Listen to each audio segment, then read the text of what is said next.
de eerste lezing van de Mevrouw Architect-serie. Achter mij heb ik Merel Piet op het scherm. Zij zal zo de boek doen. En we zitten hier in een hele intieme setting in de zaal, de tentoonstellingszaal van Bureau Europa. Om ons heen staat de tentoonstelling Love in the Mist. Deze zou opengaan in februari. Dat komt natuurlijk niet door de corona. Ik heb hem opgezet naar aanleiding was de tentoonstelling Love in the Mist in Harvard Design Architectuur afdeling. Marquis Chauchan heeft deze tentoonstelling gemaakt. De tentoonstelling gaat over de vruchtbaarheid. Eigenlijk de rol die dat uiteindelijk speelt in heel veel politieke, maar ook in maatschappelijke keuzes en zelfs ook in de inrichting van de maatschappij. Sommige mensen vroegen mij, waarom doe je dit? Je zou toch iets over architectuur gaan doen? Ik zeg ja, maar uiteindelijk heeft deze grote ethische kwestie, vruchtbaarheid of een natuurkwestie, veel gevolgen over de inrichting van onze planeet. En toen kwam ook in de voorbereiding van de Love in the Mist, kondigde Merel Piet haar publicatie aan, Mevrouw de Architect. Mevrouw de Architect was een serie columns, correct me if I'm wrong, maar het ging steeds over de spotlight te zetten op vrouwelijke architecten. De aankondiging van de publicatie maakte voor mij een stapje en dacht ik, hé, dat is heel mooi om dat tegelijkertijd met de tentoonstelling hier te publiceren, ook om dus nog wat aandacht te geven aan de levende vrouwen. In de tentoonstelling hebben we ook nog een gedeelte apart gemaakt over vrouwen in Limburg. Namelijk, want dat is toch specifiek en daarin zie je eigenlijk dat er enorm krachtige vrouwen allemaal zijn. Dus niks te klagen, maar ze vinden dan hun eigen weg. Dat maakt ook specifiek Mevrouw de Architect, want het is in getal zijn er nog steeds heel veel vrouwen die niet in dat spotlicht staan, terwijl er wel heel veel vrouwen die opleiding doen. Dus ik vind dat spannend. Merel zei in de voorbereiding, Floor, waarom citeer je dan niet met name de dames die hier uit het zuiden komen? Dat hebben we gedaan. Ik moet Remco Bekkers heel hard bedanken, want hij heeft de hele productie opgezet en iedereen gedaan, dus daar ben ik er blij mee. Zoals gezegd, Merel zal aftrappen met een inleiding. Merel is sinds januari is het, hoofdredacteur van de Architect. Daarvoor was ze begin hoofdredacteur van ASI, dus is ook zelf architect. Ik geef er zo even het woord over. Verder daarna zal Nicole Maurer spreken en daarna Sonja Weermans. Maar dat zal ik natuurlijk ook even leiden. We schakelen door naar jou, Merel. Oké, hartstikke leuk, dankjewel. Ik vind het echt fantastisch wat je hebt gedaan, Floor. Ik heb Mevrouw de Architect kan alleen maar bestaan vanwege subsidies die ik heb ontvangen. En in een van mijn plannen van Mevrouw de Architect staat ook dat ik een lezingenreeks zou organiseren rondom Mevrouw de Architect. Maar toen kreeg ik ook een nieuwe baan, en dacht ik, hoe ga ik dat doen? Maar nu heb jij hem voor me georganiseerd. Dus dat is fantastisch. Ik ben er heel blij mee. Bij presentatie ga ik jullie meenemen waarom ik Mevrouw de Architect heb gemaakt en wat ik heb geleerd gedurende het proces van dat ik het heb gemaakt, van waarom eigenlijk het zo'n belangrijke publicatie is. Volgende slide. Jullie zien hier 12 van de 19 vrouwen die uiteindelijk in Mevrouw de Architect staan, in het magazine dat ik heb gemaakt. En ik kon eigenlijk niet kiezen wie er op de cover moest, dus hebben we 19 verschillende covers gemaakt. Dus spaar ze allemaal, zeg ik altijd voor de grap. Maar dus dat is een superleuk idee van goede grafisch vormgever Loes Sikkes. En wat ik heb gedaan, het begon inderdaad online. Ik dacht op een gegeven moment, er moet een podium komen van meer vrouwen, want ik ben er nieuwsgierig naar en ik zie ze zo weinig. En toen ben ik heel rustig aan begonnen. Een paar portretten kon ik maken met een klein beetje geld en een beetje van mezelf. En ik had wat columnisten. Toen kreeg ik weer een potje geld, kon ik weer wat meer maken. Na een potje geld nog wat meer. En op een gegeven moment had ik zoveel dat ik toch ook moest gaan reflecteren op wat er eigenlijk aan de hand is met Mevrouw de Architect.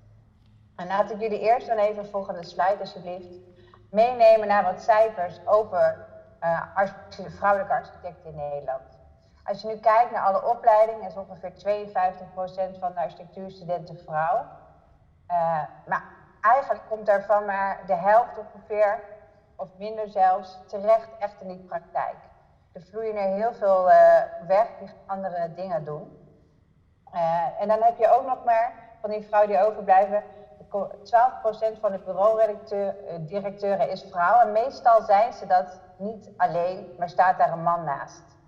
Want er is maar 3% van de bureaus door een vrouw alleen wordt geleid. En als je kijkt naar de top 20 bureaus in Nederland, zit daar geen enkel bureau tussen dat door een vrouw alleen wordt geleid of door alleen maar vrouwen.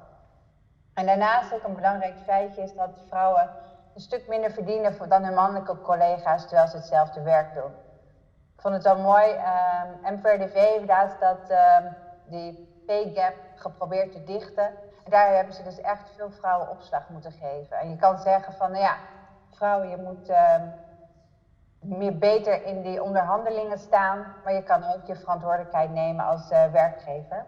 Ik dacht, ik draai de cijfers eventjes om. Soms komt het beter aan hoe het nou dan met de mannen staat. Dus eigenlijk kan je zeggen 48% van de architectuurstudenten is man. Maar binnen de bureaus vertegenwoordigen zij vooruit de meerderheid. En de bureaudirecteuren zijn bijna allemaal man. Van alle bureaus. Dus ze verdienen ook meer dan hun vrouwelijke collega's. Maar eigenlijk weten we veel te weinig over de positie van vrouwen. Er zijn veel meer data en cijfers voor nodig. In Duitsland hebben ze daar een heel groot onderzoek naar gedaan, van een jaar. In Nederland is het nog niet gedaan, dat is eigenlijk wel jammer. Het zou interessant zijn om eens uit te zoeken van, hoe vaak staan vrouwen nou op het podium? Dat was een van de triggers voor mij om ermee te beginnen, dat ik eigenlijk vond dat ze weinig op het podium stonden. Als ik naar een congres ging, een symposium of een debat, waren het toch vooral gesprekken met mannen. En ook als je kijkt naar de mensen die architectuurprijs ontvangen, zijn het ook vaak mannen.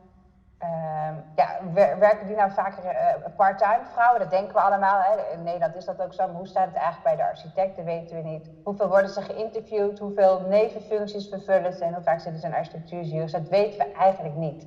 En eigenlijk is het jammer, maar daarmee kan je het probleem niet heel erg goed duiden. Dus dit zou voor mij dan ook een oproep zijn om dat onderzoek eens te starten. De volgende slide. Graag. Ja, mijn stelling is dus eigenlijk, mevrouw de architect is behoorlijk onzichtbaar.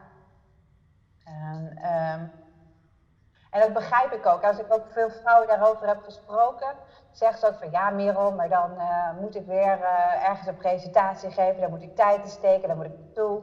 En voor mij ook bijvoorbeeld, als ik wel had kunnen komen, kostte het me veel tijd. Je moet het toch voorbereiden, ik wil het ook zorgvuldig doen. Kan je veel beter steken aan je interne processen. Dat je team het naar zijn zin heeft, dat het project lekker loopt, dat de kwaliteit van je project beter is. Daar steken vrouwen liever in het algemeen hun tijd in. Maar die onzichtbaarheid heeft consequenties. Volgende slide alsjeblieft. Nou, dan weer de volgende.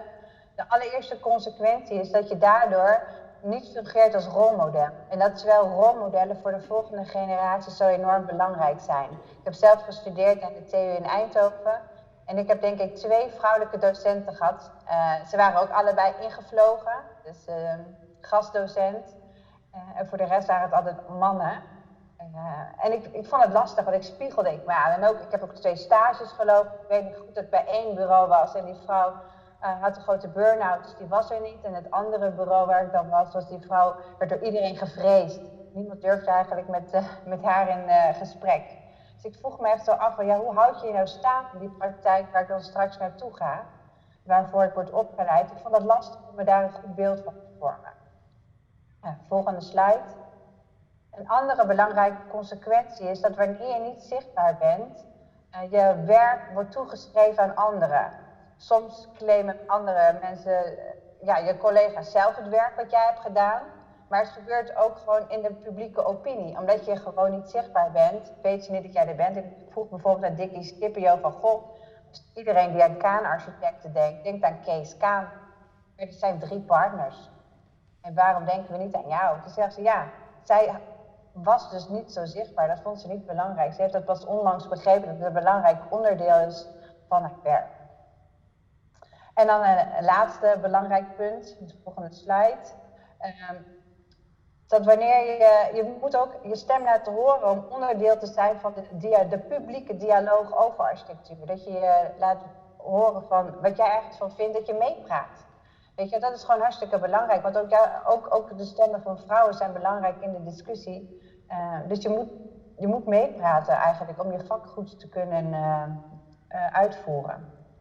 Volgende slide. Dus ik besloot om al die vrouwen te portretteren. En eigenlijk was mijn in eerste instantie was het helemaal niet per se over een positie. Want het was een behoorlijk lastig onderwerp. Ik voelde me ook op eieren lopen. Dus wat ik dacht van nee, ik wil ze gewoon daar sterk neerzetten.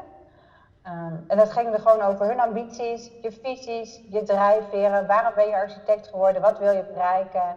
En wat wil je gaan doen? Wat heb je toe te voegen? Dus het waren gewoon mooie interviews over hun werk. En wat ik ook heel leuk eraan vind, is dat je ziet hoe verschillend iedereen erin staat. En hoe divers eigenlijk die ideeën zijn en hoe waardevol dat allemaal is. En ik had wel een soort van onderstroom dat ik soms dus vroeg van, goh, hoe zit het nou? Hoe zie je jouw positie? En loop je tegen dingen aan? En ik heb heel veel gehoord. Ik mocht lang niet alles opschrijven, omdat het heel kwetsbaar is. Dus, toen ik net hoorde wat jullie hebben aan de briefing voor de 2 vrouwen die straks spreken, dacht ik wel, wauw. Het is toch best wel spannend om straks dat zo aan het publiek te vertellen hoe je daarin staat. Want ik merkte dat de vrouwen die ik sprak, het is gewoon best wel lastig om dat dan ook op te schrijven, vonden zij dus dat mocht vaak niet. Maar daardoor kreeg ik wel een breder beeld van wat er leefde. En ik dacht, mijn eerste instantie was vooral jong talenten en vrouwen die wat minder zichtbaar zijn, zichtbaarheid geven. Maar ik merkte wel, dat wilde ik hun goede zichtbaarheid geven, had ik een paar grand dames van de architectuur, zoals ik ze noem, nodig. Want die tillen de rest mee. En wat ik ook daarvan merkte, is dat zij konden reflecteren op hun carrière op een manier, omdat ze waren al gearriveerd. Dus ze konden terugkijken van, goh, welke offers ze hebben gebracht en hoe dat hun is gegaan. Volgende slide. Ze konden met hun ook meer reflecteren op het onderwerp. Zij zaten, dat konden ze makkelijker doen, merkte ik. En Lisbeth van der Pol vertelde bijvoorbeeld ook dat zij heel erg merkte hoe vrouwen werken, is dat ze twijfelen. Onderzoekend bezig zijn. Dus je hebt niet meteen je eerste schets en dat is het. Dat duurt langer, ze luisteren. Dus je komt niet meteen bij je opdrachtgever met een presentatie waarvan ze van hun stoel vallen. Je gaat waarschijnlijk nog meer vragen en nog meer luisteren. En daar is weinig plek voor. En daarnaast hebben vrouwen ook vaak minder zelfvertrouwen door daar maar door te gaan bluffen en daar maar te gaan staan. Dat past er vaak minder goed. Francine Hoebe voegde er nog aan toe, volgende slide. Dat eigenlijk heel veel succesvolle vrouwen geen gezin hebben. Ze verwees bijvoorbeeld naar Zaha Hadid. Zij had er 3 kinderen. En het was ook wel inderdaad lastig om je staande te houden als architect. Ze had veel hulp, veel au pairs, soms al 2 of 3 tegelijk. En kinderen die zeggen nu ook wel, ik had je eigenlijk graag vaker gezien. Het is een wereld waarin je gewoon toch keihard moet werken, zoals zij dat zegt. En dat niet altijd goed te combineren was met haar privéleven. En dan had je ook nog veel vrouwen die niet in de publicatie wilden komen of niet geïnterviewd door mij wilden worden. Want dan krijg je het stempel dat je een vrouwelijke architect bent. Terwijl je natuurlijk graag gewoon als architect wil worden gezien vanwege je kwaliteiten, vanwege je goede werk en je visie. En dat begrijp ik ook heel goed. Dat is ook een heel gezond standpunt, denk ik. En ik heb met Jolijn Valk is dit, zij zei dat ook uitdrukkelijk. En zij is net voorgedragen als nieuwe BNA-voorzitter. Daar is best wel wat commentaar op. Dat mensen vinden dat het proces niet transparant is geweest. Dat ze de BNA verwijten dat het niet iemand is van statuur. En wat ik dan raar vind, 3 jaar geleden was Francesco Veenstra voorgesteld. Hij heeft eigenlijk een vergelijkbare cv toen. Ook evenveel of even weinig bestuurlijke ervaring. En toen was die discussie er niet. Je kan er natuurlijk moeilijk hardop zeggen, je kan het ook niet bewijzen. Maar ik vraag me gewoon af, was daar nou, als de man was voorgedragen, of dus net zoveel commentaar was gekomen. Of dat zij zij wordt voorgedragen als nieuwe voorzitter. Volgende slide, alsjeblieft. En waar dat denk ik allemaal aan ligt, is dat dit boek heeft echt mijn ogen geopend, Onzichtbare Vrouwen. Het gaat eigenlijk over dat er een nullijn is gezet, de default. En die is eigenlijk door mannen bepaald. En alles wat daarvan afwijkt, is een beetje raar, niet normaal. En wordt snel weggezet, kunnen mannen zich niet in herkennen. Dus ja, alles, en ons hele leven is gewoon daarop gericht op die default. En ik zou willen pleiten dat we die kunnen oprekken, zodat er iets meer ruimte is voor verschil. En een mooi voorbeeld hiervan vond ik dat ik gaf ook een presentatie tijdens de uitreiking de presentatie van het jaarboek. En dan kwam iemand naar me toe, ja Merel, we hebben alleen op kwaliteit geselecteerd, want we moesten wat mensen binnen ons bureau laten gaan. En uiteindelijk zijn alle vrouwen weggestuurd en dan zitten we hier met alleen nog maar mannen. Hij zegt, en dat was niet bewust, we hadden niet bedacht, we gaan alle vrouwen wegsturen, maar het is wel gebeurd. En wat er was gebeurd, is dat ze selecteerden op bepaalde kwaliteiten. En dat is bijvoorbeeld, in een architectenbureau is het vaak wel behoorlijk competitief. De tenders waar je voor moet werken, de selecties waarvoor je uit wordt vernodigd. Je moet continu mee in wedstrijd. Dus de kwaliteiten die je moet hebben is goed presenteren. Misschien wat bluffen, je mannetje staan, overredingskracht.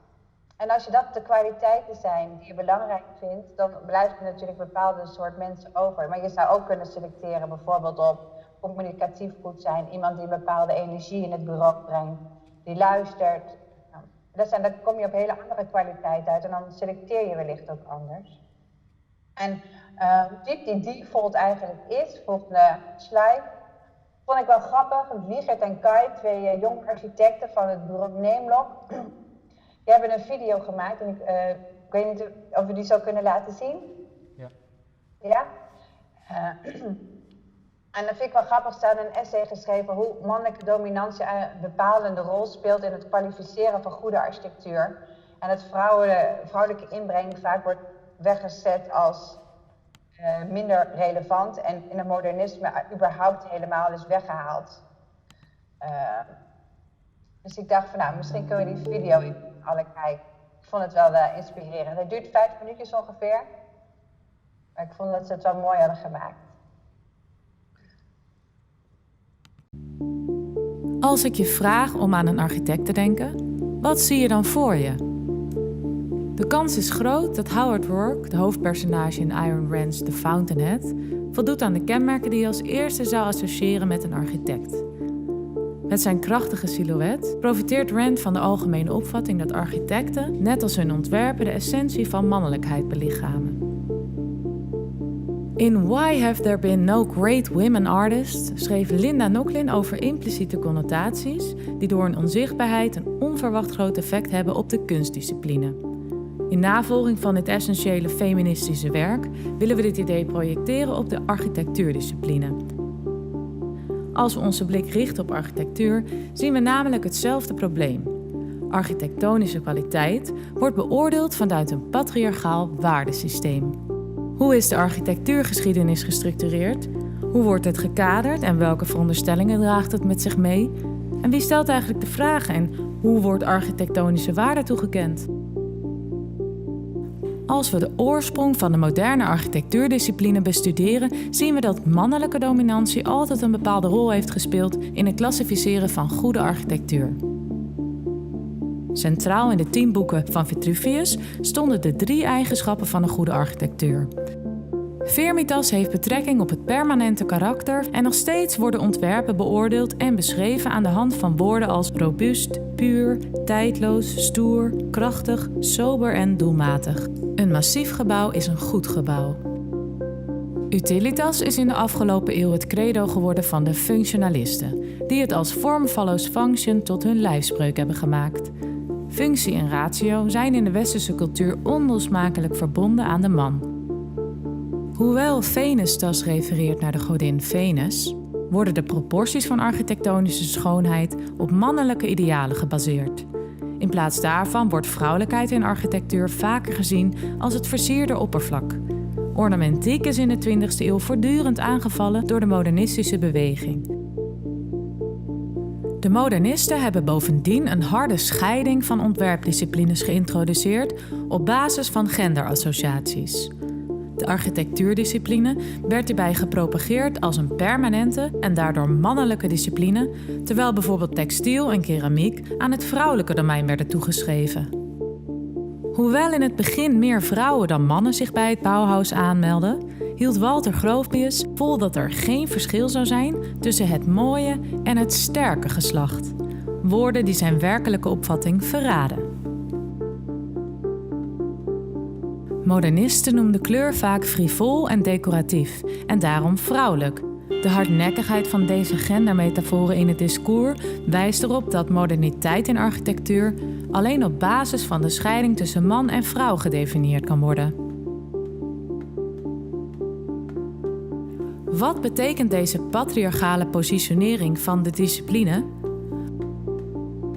Architectuur is sinds haar oorsprong berust op het benutten van praktijken van andere disciplines voor eigen doeleinden. En ook nu blijft de praktijk zich ontwikkelen in lijn met deze geschiedenis van strategische toe-eigening. Maar juist door de patriarchale houding van de architectuur is bij deze toe-eigening geen sprake van gelijkwaardigheid. Architectuur gebruikt externe methoden zolang het de mannelijke conventies van de discipline ten goede komt, zelden om zelf te veranderen. Dit is funest voor de praktijk. Als architectuur echt wil veranderen, moet de discipline bereid zijn om de eigen beperkingen te overwinnen. Dan nu reflecterend. De vraag: wat zijn de implicaties van masculiniteit in en van de architectuurdiscipline, verleidt tot een concreet antwoord. Echter is masculiniteit verborgen in de essentie van architectuur. Het is een opeenvolging van mannelijke veronderstellingen die tot uiting komen in de architectuurgeschiedenis, in de normen waaraan architectuur wordt getoetst en in haar autoritaire houding tegenover andere ontwerpdisciplines. Dingen zijn zoals ze zijn en zoals ze zijn geweest, zowel in architectuur als in 100 andere gebieden. Onderdrukkend en ontmoedigend voor al diegenen die niet het geluk hebben gehad geboren te worden als onderdeel van de norm. De fout ligt niet in de sterren, huidskleur, seksuele voorkeur of geslacht, maar in onze instellingen en onderwijs.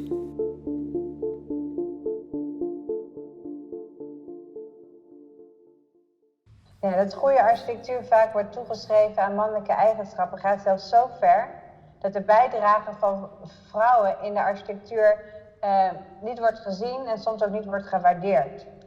En niet voor niets riep Madelon Vriesendorp de hashtag #MeNeither in het leven na toen de hashtag MeToo bekend werd. En zij wilde daarmee zeggen, ja, ik ook niet.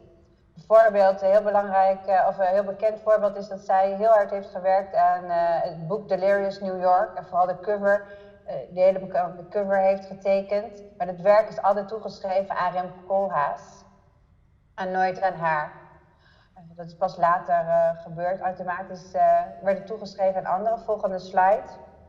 En dat dit eigenlijk iets is wat nog steeds best wel veel speelt, bewijst deze...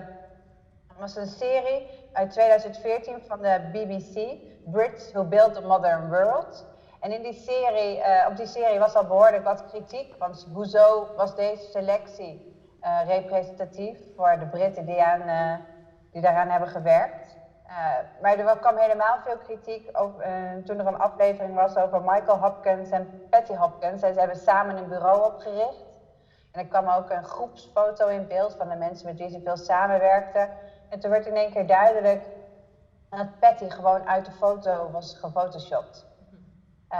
En als jullie kijken ook in het magazine heeft Katja Edens, die kwam met dit voorbeeld, nog een aantal meer voorbeelden. Maar die waren allemaal wat langer geleden. Maar dit is eigenlijk nog maar 8 jaar geleden dat dit gewoon gebeurde. Dat je gewoon werd gefotoshopt, want je was toch niet zo belangrijk, jouw bijdrage.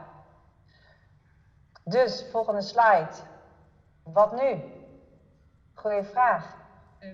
Nou ja, allereerst volgende slide. Charlotte Thomas schreef daar een mooie essay over dat er een completere geschiedschrijving nodig is. Zij meent dat door de aandacht op vrouwelijke pioniers te vestigen, dat is een bijdrage aan de hedendaagse groei en brengt de mentaliteitsverschuiving binnen de architectuur teweeg. Dus daar is zij heel veel mee bezig. Zij duikt echt de geschiedenis in en wil onontdekte parels vinden en vertellen over hun belangrijke, wat zij hebben toegevoegd aan de architectuur in Nederland. En wat heel erg belangrijk is, dat is de volgende slide, is Floris Alkemade. Hij schreef een hele mooie column in Mevrouw de Architect, vond ik. En hij schrijft daarin over het dominante onvermogen.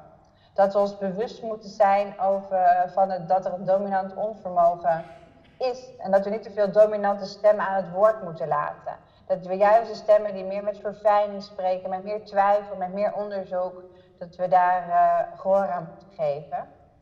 En ik zie hier ook echt een hele belangrijke taak voor programmamakers en redacteuren. Want als ik iets heb geleerd, ook van mijn eigen ervaring nu met mevrouw de architect, publiciteit genereert publiciteit. Wie je op het podium zet, dat maakt echt verschil. Ik weet dat Kirsten Hannema, die schreef in één keer over mevrouw de architect in de Volkskrant. En dat bracht gewoon een tsunami aan andere publicaties en uitnodigingen teweeg. Ik ben op verschillende radioprogramma's geweest, Kunststof een heel uur en de Nieuwsbv. Er is een heel groot interview in Trouw heeft gestaan. En nou ja, het is heel veel over gepubliceerd. En dan zie je hoe belangrijk dat is. En ik heb het zelf ook gemerkt, vrouwen die in mevrouw de architect staan, die eerst relatief onbekend waren, die hebben in één keer zichtbaarheid gekregen en dat heeft veel meer zichtbaarheid opgeleverd. Ik weet ook één jong talent werd specifiek gevraagd door Indira van het klooster van Arkham. En toen werd er uit het bureau gezegd, want ze werkt bij een groot bureau, ja, maar haar brengen we liever niet naar die bijeenkomst, we brengen wel zelf iemand anders die we beter vinden, die een beter het verhaal kan vertellen. En toen heeft Indira gezegd, nee, het is haar of niemand van het bureau. Dus op die manier kan je denk ik wel echt verschil maken. Want bureaus moeten het zelf nog leren. Dus als programmamakers en redacteuren kunnen daar wat aan doen. Volgende slide. En wat ik nog wil benadrukken met dit hele verhaal. Natuurlijk is het belangrijk voor de positie van vrouwen, hè, die 50% die afstudeert, dat ze ook een plek vinden in die praktijk waarvoor ze hebben gestudeerd en waar ze waarschijnlijk ook graag in zouden willen werken. Maar uiteindelijk is het goed voor ons allemaal. Volgende slide. Vooralsnog is in het ontwerp de vrouwelijke blik een blinde vlek. En Eva James had een mooi onderzoek gedaan naar pubermeisjes in de publieke ruimte, waarom je ze zo eigenlijk zo weinig ziet. En haar stelling is dat als het goed toeven is voor pubermeisjes er op een plek, dan is het eigenlijk goed toeven voor iedereen. Want dat is een van de kwetsbaarste groepen in onze samenleving. Als het gaat om veiligheid en alles. Zijn ze dan ook de otters van de publieke ruimte. En zij zegt, die vrouwelijke blik die mist. En die vrouwelijke blik is eigenlijk heel erg breed. Omdat vaak als je kijkt naar de openbare ruimte, dan lopen vrouwen daar vaak met anderen waarvoor ze zorg dragen. De volgende slide. En eigenlijk gaat het daarom, ik denk dat met die vrouwelijke blik te betrekken, het een goede eerste stap is naar dat we ons gaan inleven in verschillende doelgroepen. Daar gaat het uiteindelijk om. Hè. Het is niet per se vrouwen-mannen ding, maar het is gewoon dat er een plek moet zijn voor iedereen. En die ontbreekt in de uitwerking van architectuur. Arna Makic vertelde daarover samen met Laurien Beijaard, ook in het magazine. Volgende slide. Als ik iets heb gemerkt is dat we het niet van de een op andere dag veranderen. Ik krijg ook wel reacties van anderen. Ja, maar Merel, met het onderwerp zijn wij ook bezig geweest 20, 30 jaar terug. En je merkt dat het elke keer een golven gaat, hè? Die feministische golven.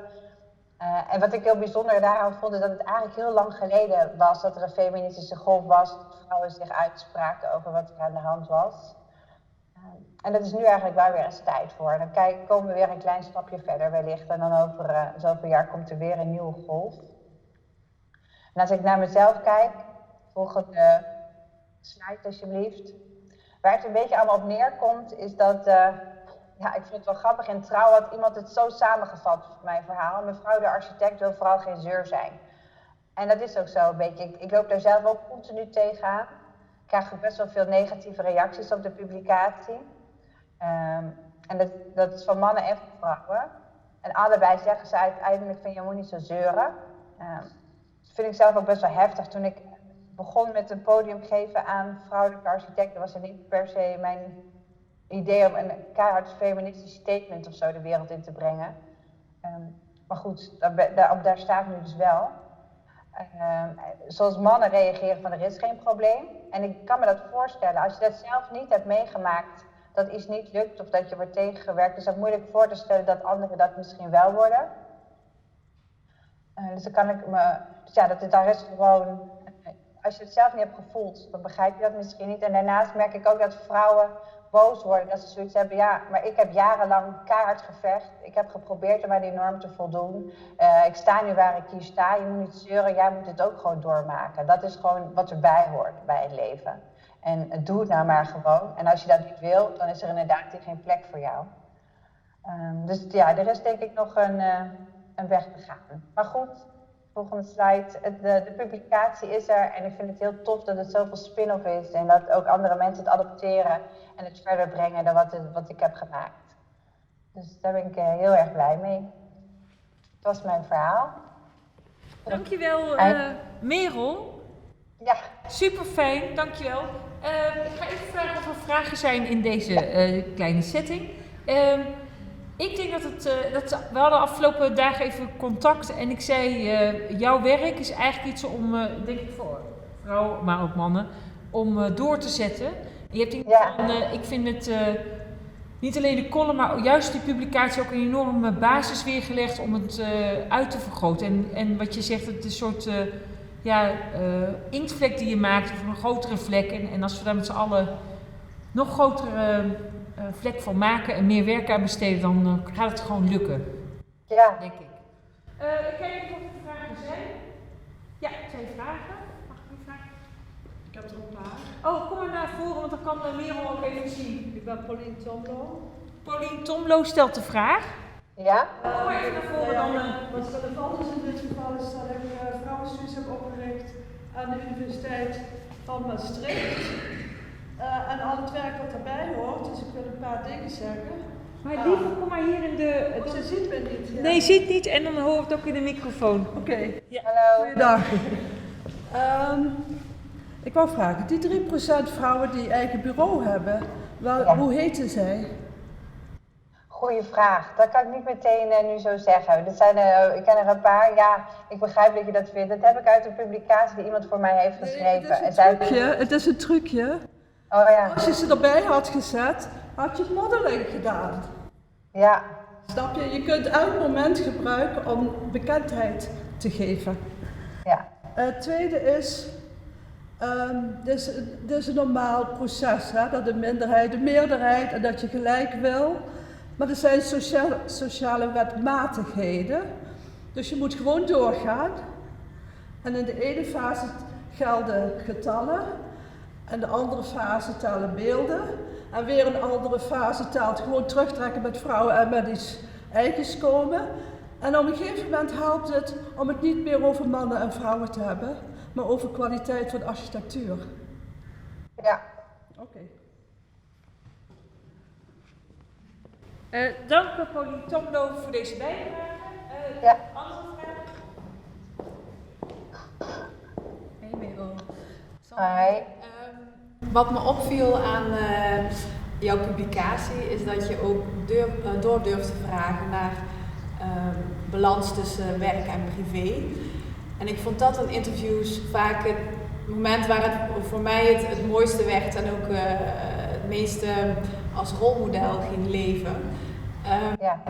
Want ja, je komt dan wel echt achter iets. Hè. Je gaat aan dat oppervlakte krassen waar het alleen nog maar over die architectuur en het bureau gaat. Het gaat over de persoon. Maar bij politici is er ook wel heel veel kritiek geweest van ja, alleen bij de dames vragen ze door naar hoe gaat het nou thuis, hè? Met je man en gezin en zo. En eigenlijk heb je dat hier wel gebruikt, zo'n soort vraag, om diepgang te krijgen. Dus mijn vraag aan jou is, ben je daar bewust van geweest? Vond je dat moeilijk om daar toch naar te vragen? En hoe werd daarop gereageerd? Ja, goede vraag. Dat vond ik heel moeilijk om te vragen.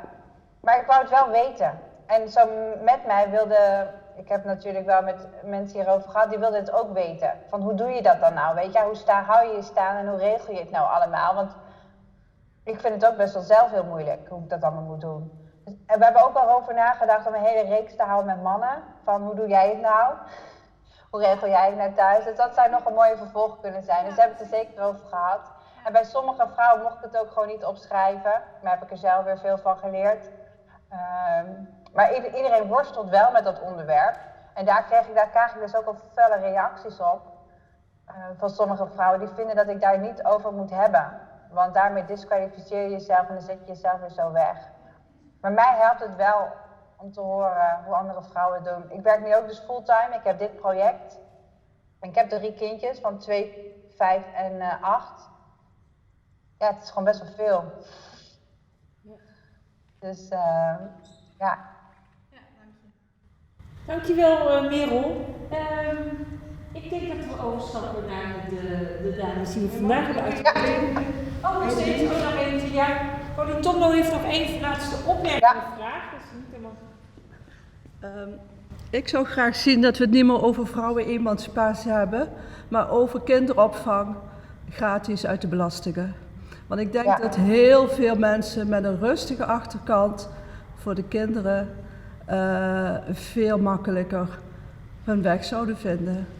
Ja, ben ik het met je eens hoor. En ik zit net ook nog te denken van, maar het gaat wel ook over wat we kwalificeren als goed. En dat is ook een discussie, weet je wel. Dan word je toch gewoon als vrouw ontslagen omdat je niet voldoet aan de kwaliteiten die heersen binnen heel veel architectenbureaus. Dus dat is ook gewoon wel een onderwerp. Het is belangrijk om te beseffen dat die norm bij de mannen ontwikkeld is in het kostwinnerconstruct. En dat daarin die mannen alleen maar hoefden te werken en te studeren om betere banen te krijgen. Maar buiten werktijd vrijgesteld waren door huisvrouwen. Ja. En dat dus al die energie die in het werk ook kon uitrusten thuis. Maar als je al die taken doet, dan zouden we naar een 4-daagse werkweek moeten gaan. Zodat iedereen gewoon ook tijd heeft om zijn eigen dingen thuis te doen. Ja, ik ben helemaal voor. Dank voor deze opmerking. Onze sprekers hebben 3 vragen meegekregen van Helco. En dat is inderdaad, Merel, je geeft al aan, dat het best misschien nog pittig om te elaboreren. Maar we hebben de vragen meegesteld om het voor te bereiden. Hoe is het eigenlijk gesteld met de vrouwen? Dus even vanuit jullie eigen praktijk. Hoe hoog is de urgentie? En we hebben het net al gehoord, maar even wat jullie waarnemen. En wat doe je zelf bijvoorbeeld aan bij? Ik geef als eerste het woord aan Nicole Maurer. In het najaar vierden wij hier naast jullie feest eigenlijk.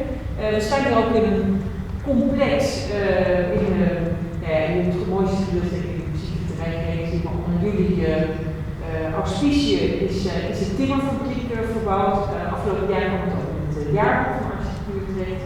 Dus ik ben heel blij jou eigenlijk in eigen huis te verwelkomen, Nicole.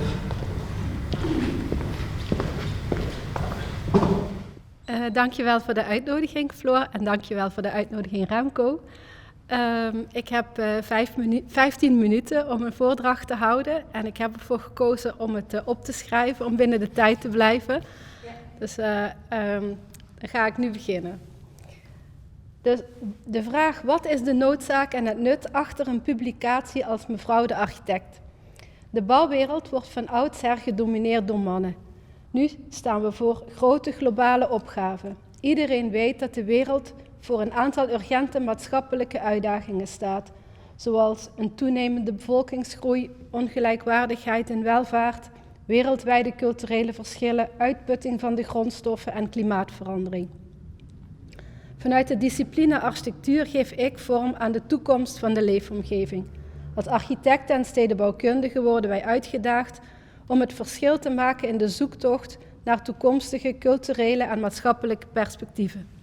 In de ruimte komen alle vraagstukken samen. Als je doet wat je deed, breng je geen verandering en die is nodig. Ik denk dat vrouwen een belangrijke rol kunnen spelen om het tij te keren. Er moeten meer vrouwen op leidinggevende posities komen. Het initiatief Mevrouw de Architect houdt de sector een spiegel voor en dat is belangrijk en nodig. De tweede vraag. Hoe ervaar je het zelf als vrouw architect te zijn? Ik heb de studie en de praktijk als 2 heel verschillende werelden ervaren. Tijdens de studie leek er geen verschil tussen mannen en vrouwen en lag de nadruk op persoonlijke ontwikkeling en voor mij op vooruitgangsdenken. Architectuur als middel om de tijdgeest te vertalen naar innovatieve ruimtelijke interventies. Na die studie ben ik gaan werken bij een groot prestigieus architectenbureau in Eindhoven. In die praktijk was er geen ruimte voor echte vernieuwing, research en zelfontwikkeling.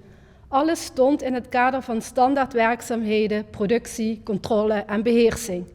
Mijn ideeën zijn vaak onconventioneel. Als vrouw moest ik voor mijn gevoel meer mijn best doen om deze ideeën in een mannenwereld onder de aandacht te brengen. Voor mij was de oprichting van een eigen bureau noodzaak. Die zelfstandigheid was voor mij nodig om vernieuwend en pionierend te kunnen werken. Vernieuwing bereik ik in co-creatie met gelijkgezinden. Mijn partner en ik werken complementair, samen maken wij het verschil. De derde vraag. Welke invloed heeft dit gehad op mijn werk? Nieuwe perspectieven, oplossingen en alternatieve processen implementeren is niet eenvoudig. Ik heb geleerd dat deze goed beargumenteerd en onderbouwd moeten worden, zeker als ik deze als vrouw voorstel. Tijd nemen voor onderzoek, ontwikkeling en verbeeldingskracht is hiervoor een vereiste. Daar is in mijn werk de nadruk op komen te liggen. Ik geloof in co-creatie en het samenwerken vanuit een gedeeld belang. Dat is sociaal, maar ook zakelijk. Nu wil ik graag aan de hand van 10 projecten laten zien wat dit opleverde. Het project MUBOL was een van mijn eerste projecten als zelfstandig architect.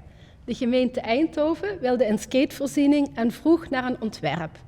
Ik was van mening dat een architect dit proces niet top-down moest aanvliegen.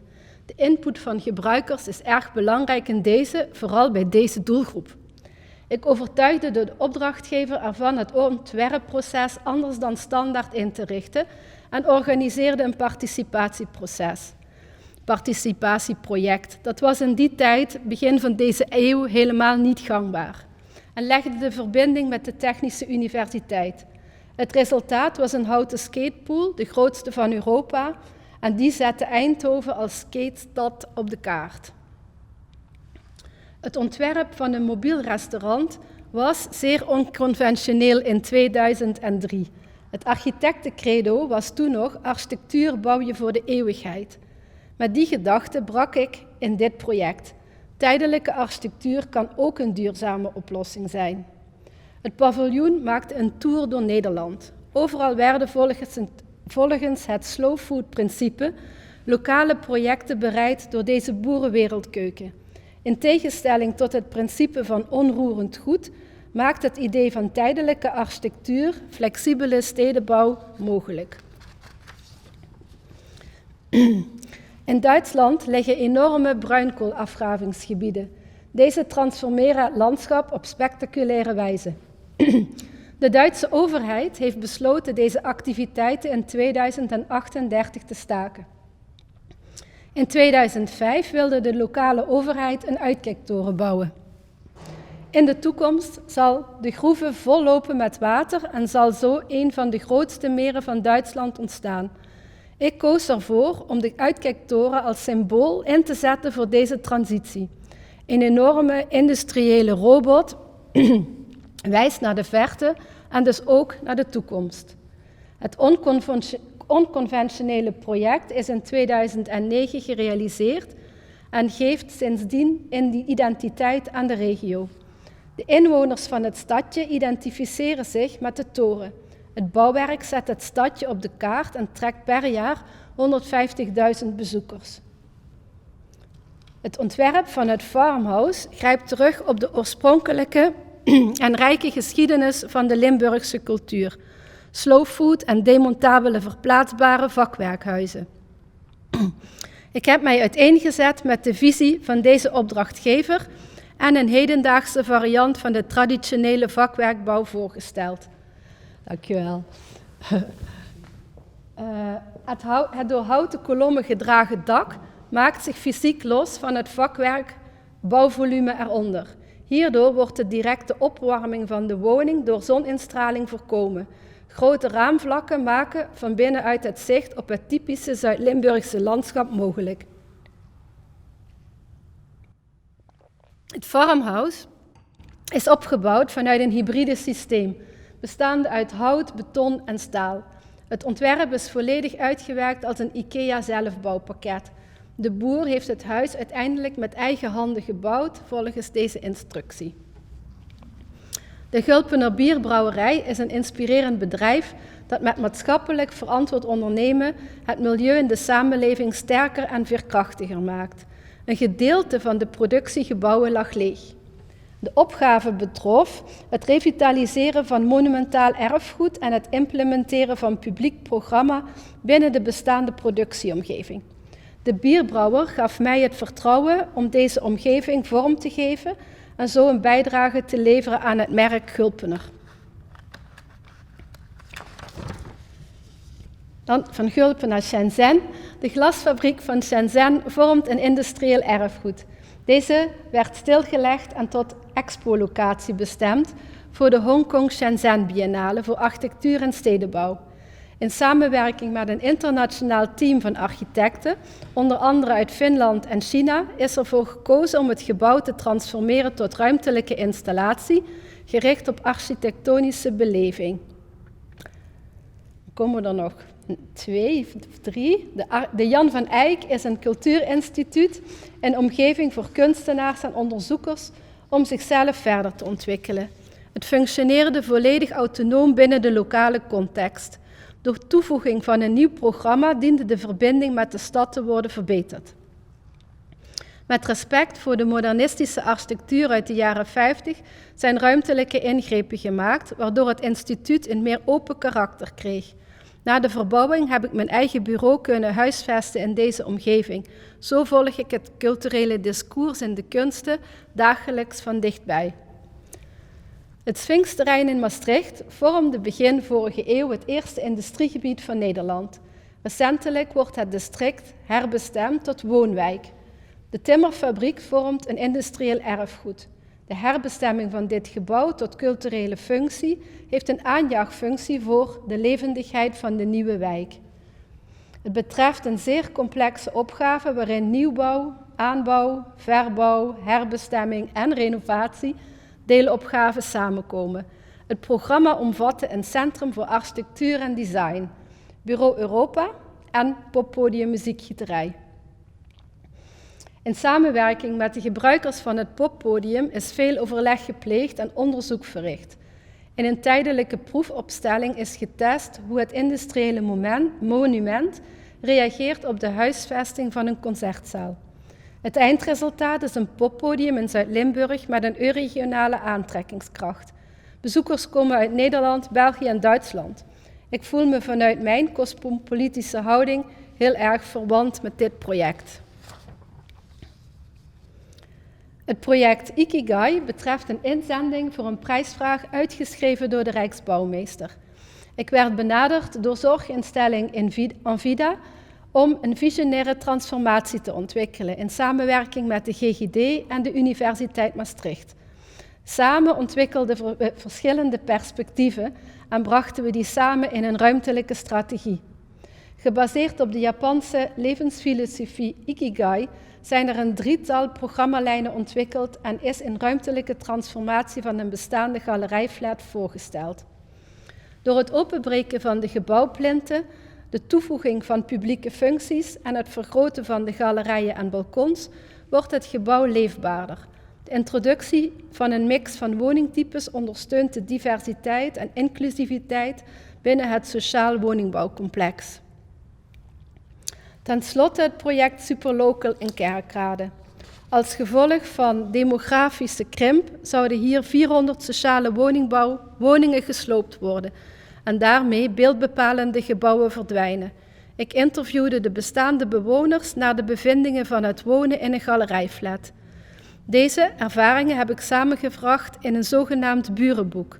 Zowel de ervaringen als de materialen die vrijkwamen uit de sloop zijn hergebruikt om een nieuwe galerijflat voor 114 woningen te ontwikkelen. Dan zou ik graag een korte film willen laten zien, waarin andere mensen over dat project spreken.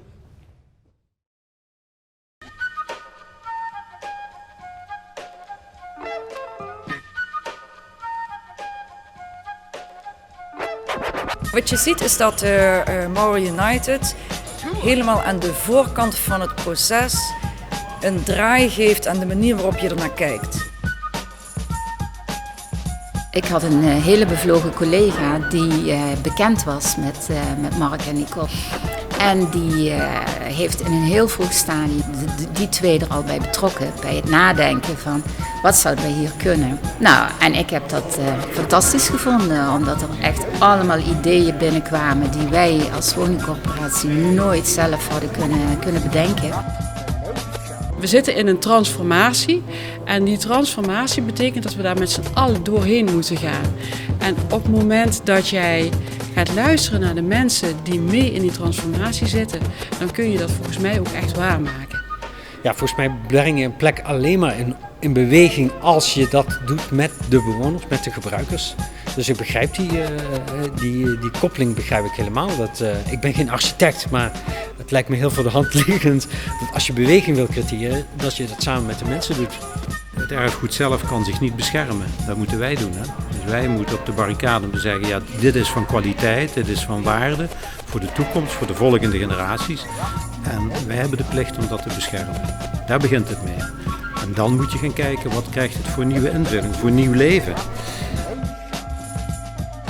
Ik ben, ik geloof alweer 2 jaar geleden met Mark en Nicole bij Superlocal geweest. Een groot project wat nu gebouwd wordt, een galerijflat die deels gesloopt en gerenoveerd wordt en deels een nieuw stuk. Van een stuk van die oude flat hebben ze een heel appartement eruit gezaagd en een paviljoen gemaakt. En in dat paviljoen hebben ze laten zien wat dit project inhoudt.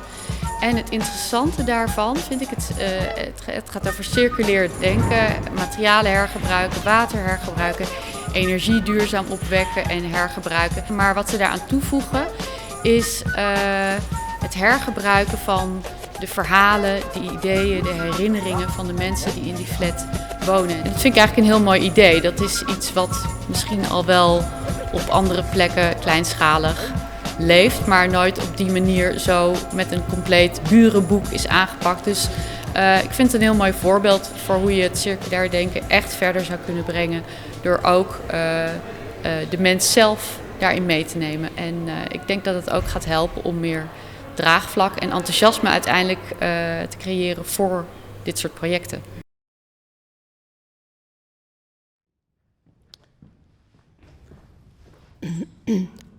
Dan ga ik voort met een resumé, een beetje persoonlijk.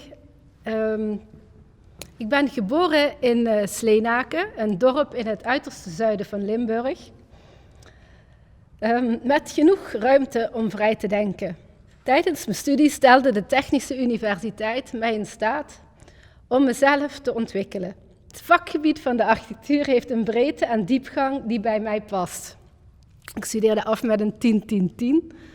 En Mark en ik kozen daarna voor het gezamenlijke avontuur. Samenwerken vormt hierin het fundament voor kracht en doorzettingsvermogen. Om te komen tot de noodzakelijke vernieuwing. Samen richten wij ons bureau op dat met een cosmopolitische houding werkt aan lokale projecten in binnen- en buitenland.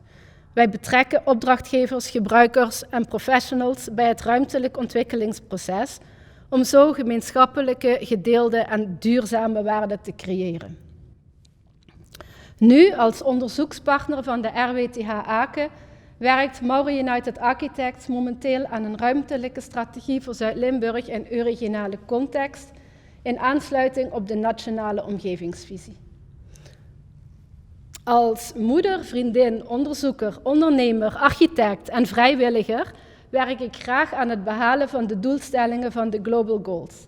Voor vrouwen zoals ik zijn er maar weinig rolmodellen. En daarom, Merel, juich ik het initiatief Mevrouw de Architect van harte toe. Heel mooi. Dankjewel. Oké.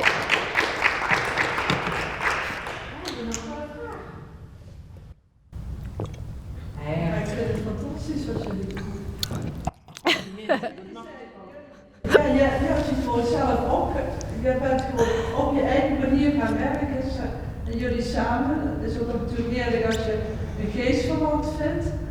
Ja. Maar dat je dan gewoon zelf jezelf uitdrukt, dat kan je het meest demonstreren wat je kwaliteit is en wat je te bieden hebt en wat er dan aanvult bij wat er gemiddeld gebeurt. Ja, dankjewel. Dat is wat in de gezondheidszorg de vrouwenhulpverlening was. Ja. Het gewoon terugtrekken uit ellende om het zelf neer te zetten, omdat je al dat verdedigen moe bent. En daardoor komt er enorm veel energie vrij om het te doen. Ja. Ik vroeg me af, weet jij of er zijn vrouwennetwerken? Want je zegt, ik heb weinig rolmodellen. Want ik weet dat die wel vrouwennetwerken in Maastricht zijn. Ben je daar ook in actief? Of is het, Nee, ik ben niet actief nog in dat soort netwerken. Ik ben wel actief als vrijwilliger bij het bouwen van scholen in Guatemala. Voor kinderen daar die gewoon geen opleidingsmogelijkheid hebben. Maar echt in contact komen met vrouwennetwerken minder eigenlijk. Dus is bij mij niet echt zichtbaar. Nee. Ja, dus het zou een goede zijn, denk ik, om dat te doen. Architectennetwerk, hoe bestond dat? 30 jaar geleden was er een netwerk vrouw en man architectuur. Ja, kijk, het architectenvak is op het moment gewoon echt heel versplinterd. Dus ik vind het wel terecht wat Sandra vroeg aan Merel. Het is ook echt belangrijk om te kijken wat er achter de voordeur van de mannelijke architect aan de hand is. Want het architectenvak is na die bouwcrisis ook echt heel erg veranderd. En ik weet wel dat het Stimuleringsfonds heeft ook wel onderzoek gedaan naar de breedte van het vakgebied. Maar er is op het moment is daar toch weinig over bekend. Dus wat ik zie is dat toch erg veel mannelijke collega's achter aannemers rennen of achter ontwikkelaars rennen. En ik ben zelf iemand die liever achter de gebruiker rent en de mens centraal stelt. En ja, om dat te zien, dat daar zoveel verschillen in zijn, dat is misschien iets wat misschien meer past bij een vrouw, dat je die gebruiker of die mens centraal stelt, dan eigenlijk toch de meer gangbare weg, waarvan men denkt dat dat toch gewoon de norm is. Ja. Dat is wat ik zie. Ik wil dat je een belangrijk thema ook aansnipt, dat de hele branche versplinterd is. Ja. En dat de hele branche de transformatie van waar we nu in staan tot zich moet gaan nemen om weer over de toekomst te hebben. Dus een weer eigenlijk project, eigenlijk een toekomstperspectief voor eigenlijk projecten bieden aan de gebruiker of de opdrachtgever. Ja. Dat is ook wel echt anders omgaan met onze planeet, omgeving, maar ook op sociaal gebied. En dus ik denk dat dat ook wel een hele mooie aanvulling zou zijn op een zet die nu gedaan is. Ja. Dat je daar nog wel heel veel uit kunt gaan halen voor de komende periode, ook hoe wij om moeten gaan met projecten, maar ook hoe eigenlijk het vak misschien nog wel bepaalde aspecten tegenwoordig inderdaad een beetje versplinterd of het gaat ook een oproep, een manifest over de bouwcultuur. Het gaat ook een beetje over de emancipatie van het vak architectuur. Dus inderdaad, wat is de cultuur in het vak architectuur? En dan is dit weer ook een belangrijk onderdeel, een belangrijk hoofdstuk ervan. Wat is de rol van de vrouw in de architectuur? Ik denk dat het Ja. Hoeveel last heb je er nou van dat gezegd wordt van ik had marktbouw verwacht? Ik heb daar heel veel. Ben ik er eigenlijk aan gewend. Dus op het moment dat ik met vriendinnen bij de Gulpen daar zit, dan zeggen ze, daar heb je de vrouw van de architect. Het is gewoon. Ik heb natuurlijk een bureau met mijn partner samen en een eigen bijdrage. Maar er zijn gewoon heel veel mensen in deze omgeving die dat lastig vinden, die dat niet gewend zijn, die daar niet goed mee kunnen omgaan. En ook op de bouw, weet je wel, dat ik daar kwam en zei, maar ik heb een staalconstructie getekend. En dan, ja maar meisje, het was denk ik een van mijn eerste projecten, hout is toch ook goed? En en dan wordt die bouw stilgezet en die mannen die denken dan, ja, maar wat is dit? En het is denk ik iets in de praktijk wat gewoon zo is het. En zijn jullie als duo daar dan nog actief mee bezig? Of gaan jullie bewust bijvoorbeeld altijd samen, hè, dat je ook ieders inbreng, want dat is natuurlijk een complementeren aan elkaar werken. Dat je ieders inbreng ook kan tonen of splitsen jullie het ook op? Ja, dat vond ik best bijzonder nu met deze lezing. Door dit te doen ga je reflecteren en dan ga je je pas afvragen, wat heb ik eigenlijk in al die projecten eigenlijk, wat is echt mijn aandeel geweest? En ja, dat zo expliciet daarover hebben wij het weinig gehad. Weet je wel, dat gaat in de flow. En ja, we hebben natuurlijk nog 5 projecten op de planken liggen die uitgevoerd moeten worden. Dus die tijd voor reflectie, die neem je niet altijd. En nu hebben we dat wel gedaan en ik vond het wel heel fijn om te doen eigenlijk. Ja, dus daarvoor dank. Ja, ik had volgens mij nog een voorbeeld, dat was ook wel heftig. Maar daar kom ik misschien later op. Ja. De werkstijl om met die bewoners te communiceren en daarmee te werken, dat heet tegenwoordig participatie. En dat zit in de omgevingswet, is dat verankerd. En er zijn al die gemeentes mee bezig om dat handen en voeten te geven voor een eigen regio en gemeente. Dus daar is wel een kans om daar dat dan, die methodiek dan eigenlijk gewoon daar aan te bieden. Dat ze beseffen dat jullie daar gewoon gewend zijn en hoe dat werkt, wat de voor- of nadelen zijn. Ja, daar ben ik met u eens. Een groot applaus. Ja.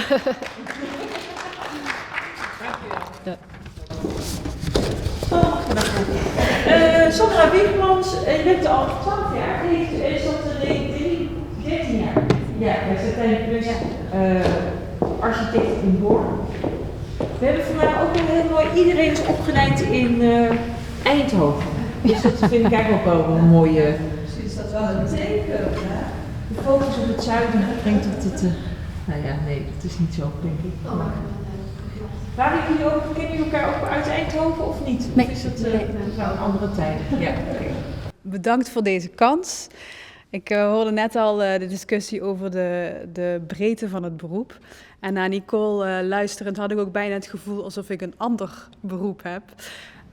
Wat ik graag wil doen is eerst even iets vertellen over het bureau waar ik werk. Vervolgens iets over specifiek mijn architectuur en de rol binnen het kantoor. En dan dus het antwoord geven op die vragen over mijn vrouw zijn in de architectuur. Ik werk bij Satijn Plus Architecten. Een bureau dat al bijna 60 jaar bestaat. Ooit begonnen door Piet Satijn.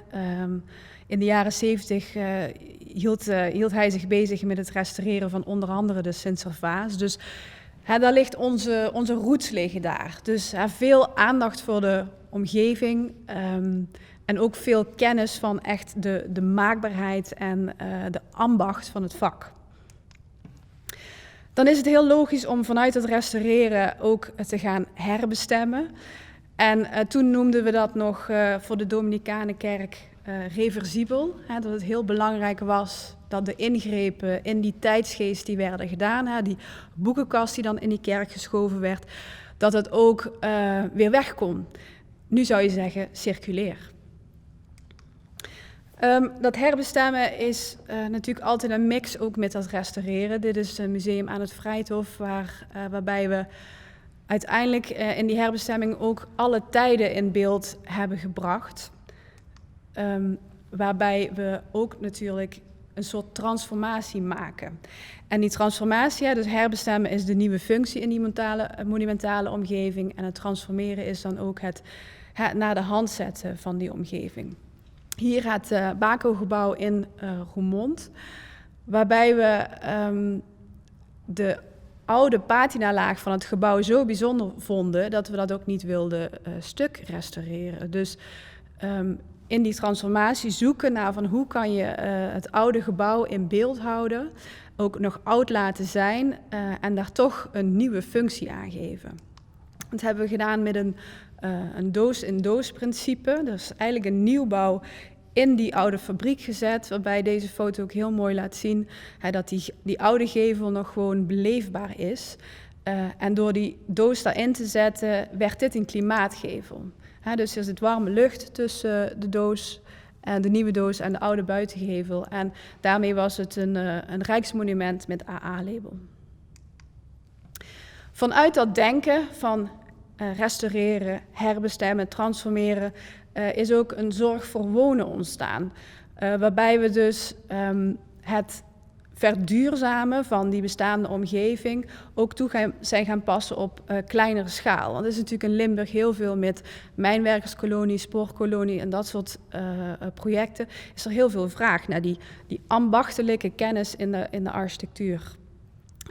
Maar je kunt je voorstellen, als je dan in Limburg werkt aan monumentale gebouwen, dat je ook veel te maken hebt met kloosterordes, de paters. En van daaruit kwam binnen het kantoor ook al die expertise om de hoek. Juist niet zorg voor wonen, maar wonen voor zorg. Van wat heeft iemand nodig om prettig oud te worden? Nou, en daar kom ik om de hoek kijken. Ik werd net al gezegd, ik werk inderdaad inmiddels 13 jaar bij Satijn Plus Architecten. En het is een persoonlijk verhaal waarom ik zorgarchitect ben. Ik kreeg in mijn tienerjaren te maken met een opa die aan dementie leed. Nou, dan ga je daar op bezoek en je kunt gelukkig ook heel veel lachen samen. En die remmen zijn van dingen af, maar het was ook heel erg heftig om mee te maken. En die ervaring van die gebouwde omgeving, die speelde daar voor mij als 12, 13-jarige meisje heel erg in mee. En je kwam in zo'n bejaardentehuis, heette dat echt, uit de jaren 60. En dit is een mooie foto uit een publicatie, Zorg in Beeld, waarbij je ook ziet hoe die gangen allemaal op elkaar lijken. En ja, het was echt niet plezierig om daar op bezoek te moeten gaan. Inpandige gangen, donker, het rook er ook niet zo lekker. Dus het is echt een mix van allemaal prikkels en dan moet iemand daar wonen. En toen dacht ik later als architect van hoe kan ik hier nu een positieve invloed op geven? Want we weten dat 1 op de 5 mensen te maken krijgt met dementie, als verzamelnaam van verschillende hersenziektes. En voor vrouwen zelfs 1 op de 3. Dus ik wilde als architect ontdekken hoe kan ik een gebouwde omgeving creëren waarin je ook met deze ziekte prettig kan verblijven en prettig oud kan worden. Nou, ik heb me gelukkig door de jaren heen daar heel veel kennis over eigen kunnen maken. Daar wil ik ook 2 mensen specifiek bij noemen. Ik heb mogen samenwerken met dokter Anneke van der Plaats. Zij is geriatrisch arts en is specialist op het gebied van dementie en gedrag. Maar ook met Erik Scherder, ook wel bekend van de wereld draait door inmiddels, toen nog niet. Met zijn kennis als professor over het brein. Nou, ik wil daar even wat dieper op ingaan. Een normaal brein weegt zo'n 1,5 kilo. Als we ouder worden zo'n 1,3 kilo. Dus ook daar is al krimp en verminderende perceptie van de omgeving. Of een andere perceptie van de omgeving. Maar hier rechts in beeld zien jullie het brein van iemand die Alzheimer heeft. En dat weegt nog maar 350 gram. Om je te realiseren wat er dan gebeurt in die hersenen. En die koppeling tussen wat er gebeurt in die hersenen en de gebouwde omgeving en mijn werk als architect wilde ik heel graag maken. Dus hier even de uitleg van wat er dan gebeurt en ook hoe je je omgeving registreert. We hebben allemaal 4 lagen in ons hoofd en dat onderbrein, dat zijn die eerste 2 lagen, die bouw je eigenlijk ook op totdat je een jaar of 2 oud bent. Dus dat is het onderdeel van het brein waarin je al non-verbaal en gedeeltelijk verbaal begint te communiceren, maar je bent nog niet aan het denken, je hebt nog geen zelfbewustzijn. En dat bovenbrein, dat ontwikkelt zich door tot een jaar of 24. In eerlijkheid, de mannen hebben daar iets langer voor nodig, dus zegt niks over de kwaliteit, maar het is een iets langer proces.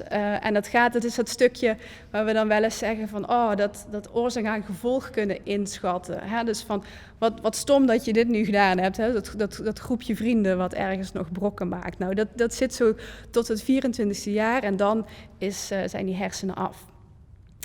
Wat dan belangrijk is om te weten is dat in dat bovenbrein, daar zit het stukje geheugen. Dus dat is een potje wat je hele leven vult en waar je je ervaringen in opslaat en ook bijvoorbeeld je angst, wat in je onderbrein zit, kan onderdrukken.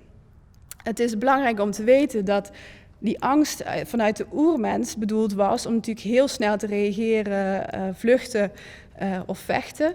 En dat je dus niet daarover moest nadenken, dat moest gewoon een oerreactie zijn.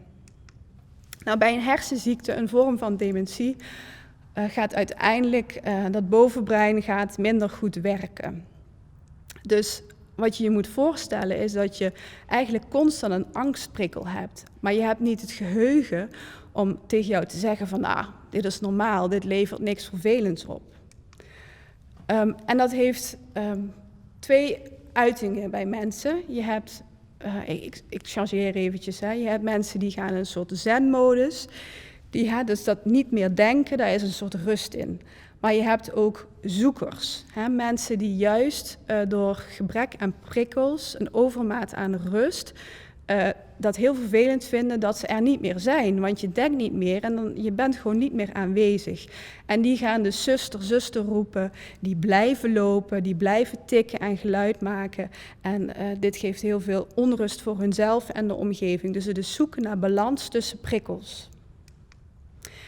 En dan is het dus als architect heel belangrijk om te realiseren dat als dat bovenbrein niet meer werkt, dat dan je gedrag volledig wordt bepaald door je omgeving.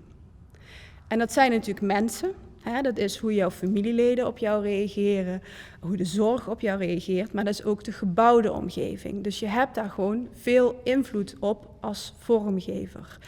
En dat ben ik verder gaan uitpluizen om daar een stukje welbevinden in te maken. Dit is een foto van mijn eigen hond die lekker in de zon ligt. Gewoon om aan te geven wat een oergevoel dat is.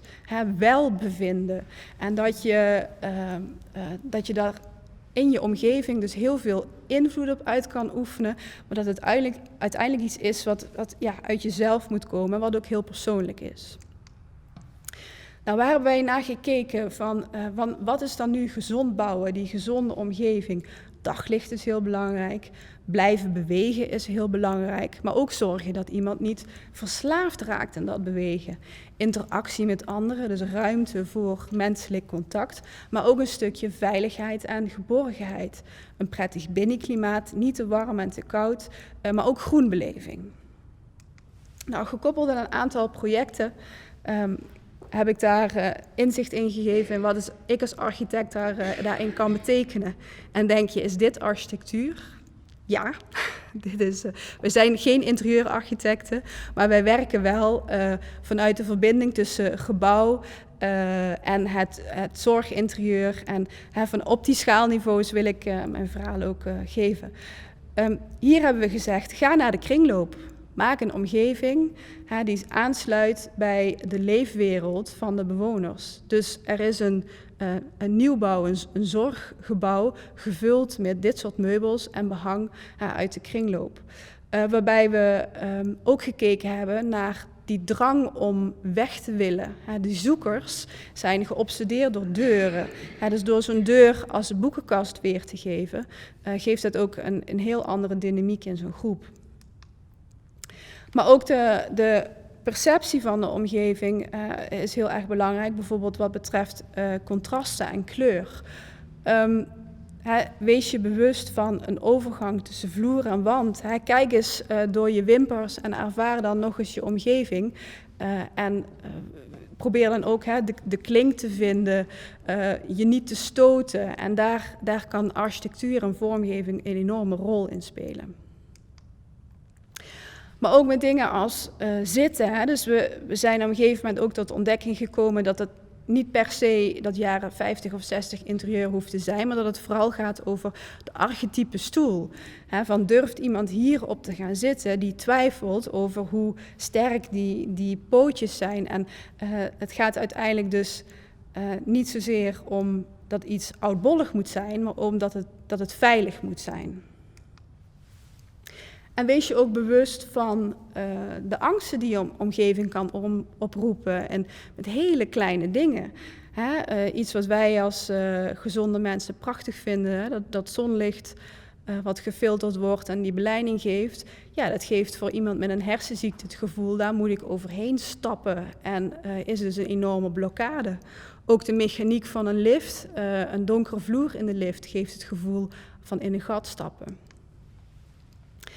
Dus bij de ontwikkeling van zo'n gebouw ben je constant aan het kijken naar prikkelarme en prikkelende plekken. En daar hebben we bijvoorbeeld samen met de opdrachtgever een dementiebehang ontwikkeld en ook gekeken naar kleuren die je misschien niet thuis zou willen toepassen, maar die juist die contrasten geven en zo'n ruimte definiëren. Als we dan even wat verder inzoomen in hoe kan zo'n gebouw in de wijk staan. Is dit een project in Venray, een zorgcomplex, zoals jullie zien, met hele grote daktuinen. Op deze plek lag een oud zorggebouw, een klassiek bejaardentehuis, wat echt een enorme blokkade was in die wijk. Wat wij gedaan hebben is eigenlijk een klein wijkje in die grote wijk gebouwd, die dus die bestaande omgeving met elkaar verbindt, maar ook ruimte geeft voor de bewoner om ook zelf in die omgeving weer zijn verbinding te zoeken. Dus die autonomie die iemand krijgt door zo'n wijkje in een grotere wijk, die is heel erg belangrijk. Dus iemand kan zelf kiezen, ik loop nu naar buiten en ik loop in een andere groepswoning naar binnen. Ik maak contact met mijn buren via de tuin en dat is dat gevoel van vrijheid wat echt zichtbaar positieve uitwerkingen had op die bewoners die uit een gebouw kwamen waar ze heel lang niet meer de regen op het gras hadden zien vallen. En die routing geeft dan ook nog de mogelijkheid tot beweging. Dit is een project in een oud klooster in Venray, Beukenrode. En hier kregen we die beweging eigenlijk cadeau. Als je die kruisgang dan ontrommelt en dan gebruikt als ruimte die uitnodigt om te bewegen, dan heb je de waarde van dat bestaande gebouw teruggebracht en je voegt ook nog iets toe voor je doelgroep. Want dit zijn echt ruimtes waar ook een kind wil gaan rennen. En dat is eigenlijk wat je wil.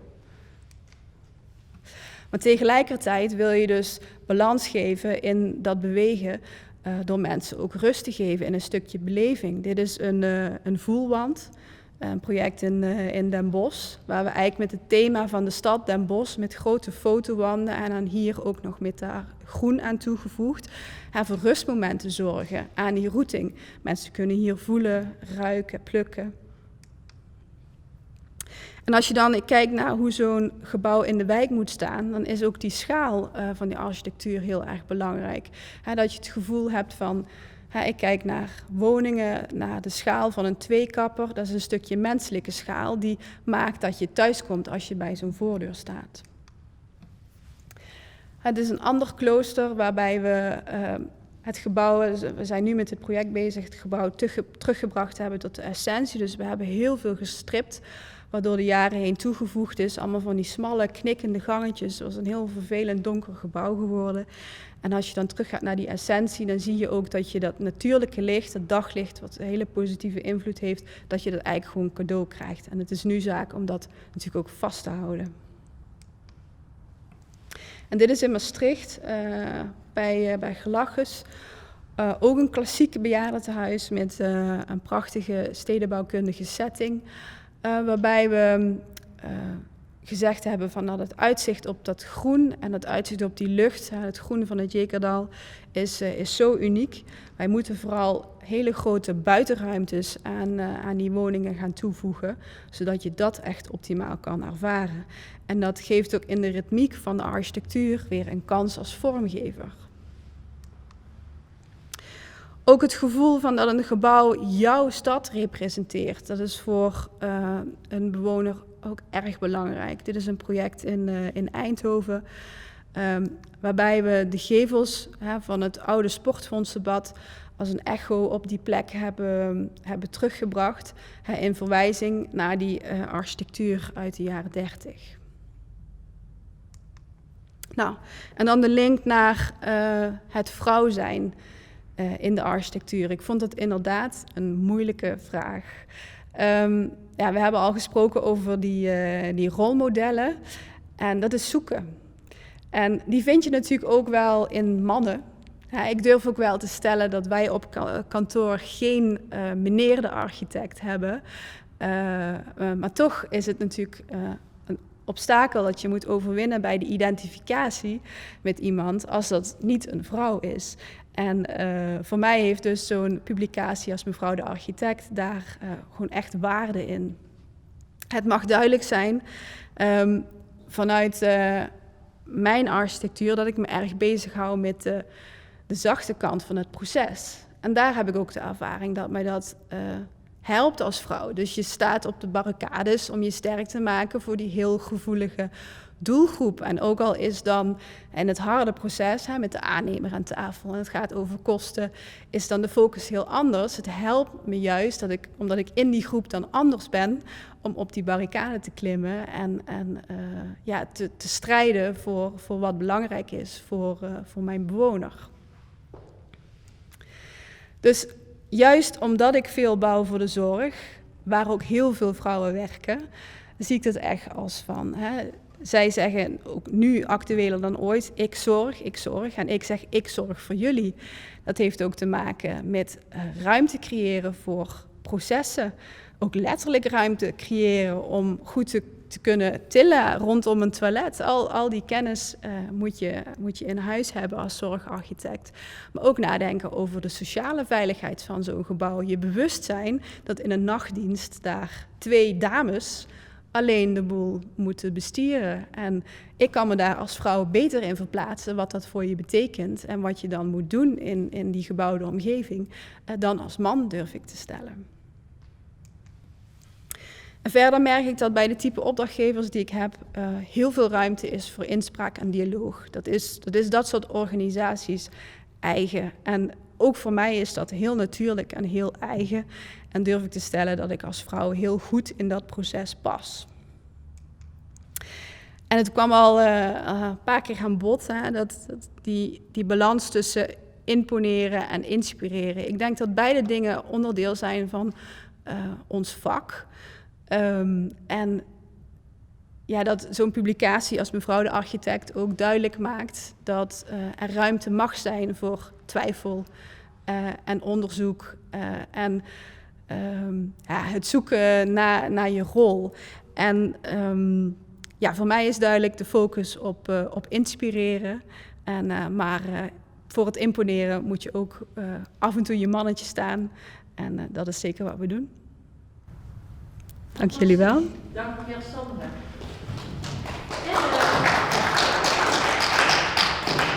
Zijn er nog vragen of opmerkingen? Jij zegt altijd, je moet terug naar het echte leven. En daar moet je beginnen met waar hebben we behoefte aan in het leven.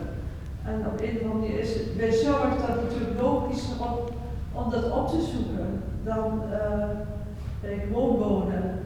Ja. Mooi. Dank. Nee, volgens mij heb ik helemaal geen vragen meer.